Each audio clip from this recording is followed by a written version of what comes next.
Nexus is the first game in VR for Assassin's Creed. So it's the first time that you can play Assassin's Creed in first person. It's the first time you can play multiple assassins in the same game. So across 3 different settings, 3 different assassins, and the full range of iconic AC actions like hidden blade, stealth, combat, leap of faith, parkour, climbing, throwing knives, all these types of weapons, the tomahawk of Connor, all of that stuff we put in the game because we really wanted to make it a true AC experience.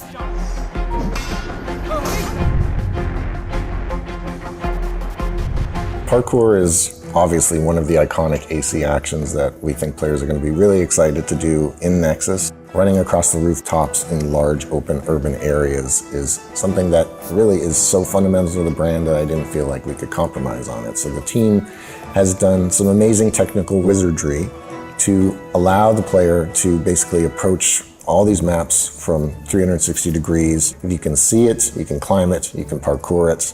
So from Venice to Greece to Boston and even new areas like Newport for Connor, they're all what we call open map environments. The player can traverse on the ground, scale the walls, climb the rooftops. VR allows you to perceive depth in the environment beyond, when you play on a TV screen, on a normal screen. This is really defining for Assassin's Creed and the way you can look at the environment and see all obstacles and buildings and basically everything you can see that you think you can grab on, you can in-game. So it's really intuitive as well and organic. When you look at the world in Nexus, you see basically handholds, 90-degree surfaces that you can grab. So you're actually using your hands, you're pulling yourself up the side of the building.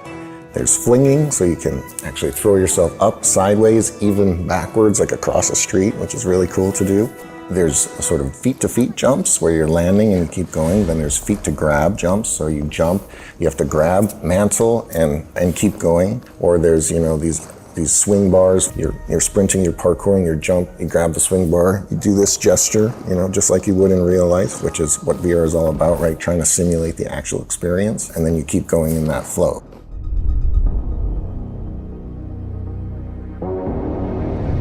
It is a stealth-first game, sneaking around, peeking around corners with even something as simple as like grabbing the corner of a building and pulling your camera, your head over and kind of leaning and peeking to see an enemy. We've even built in things like cracks and holes in the walls where you can kind of peek through there, and it's a use of head tracking there, but you feel really sneaky and you're spying on the guards in the other room. In the environments, you'll have dynamic objects, a vase, whatever. You can pick them up, you throw it.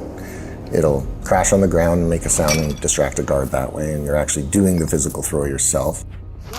One of the features that we've had that we've always been really excited about is the whistling feature. So you do this with a gesture, you make a ring with your hands and you bring it to your mouth area, we're tracking your hand position, and you hear the assassin whistle, and that will call the guard over and you can stab them in the bush and pull them in or whatever it is that you want to do.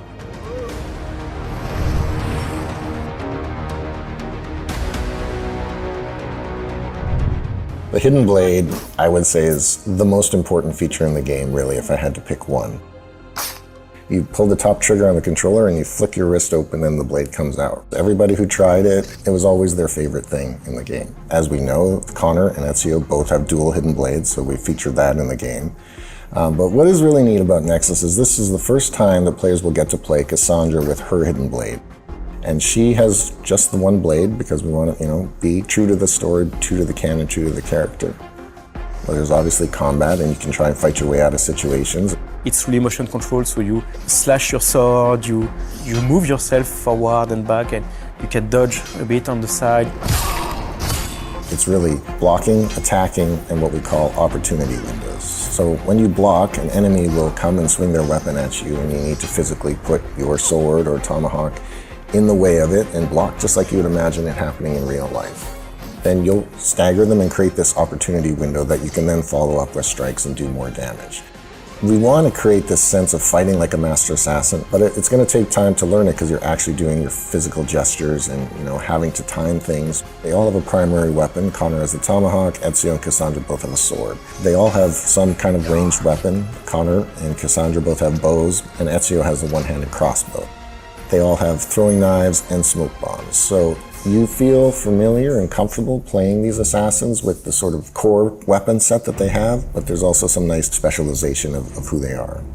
So once you've learned the basics of combat as well as the advanced combat moves, you can put this all together and take out a group of enemies Master Assassin style. So for example, you come in from a rooftop, you air assassinate the first enemy, take your throwing knife to finish the second one, pull out your bow, take down the third one, and then draw your sword or tomahawk and engage the last one in combat and finish with a hidden blade lunge.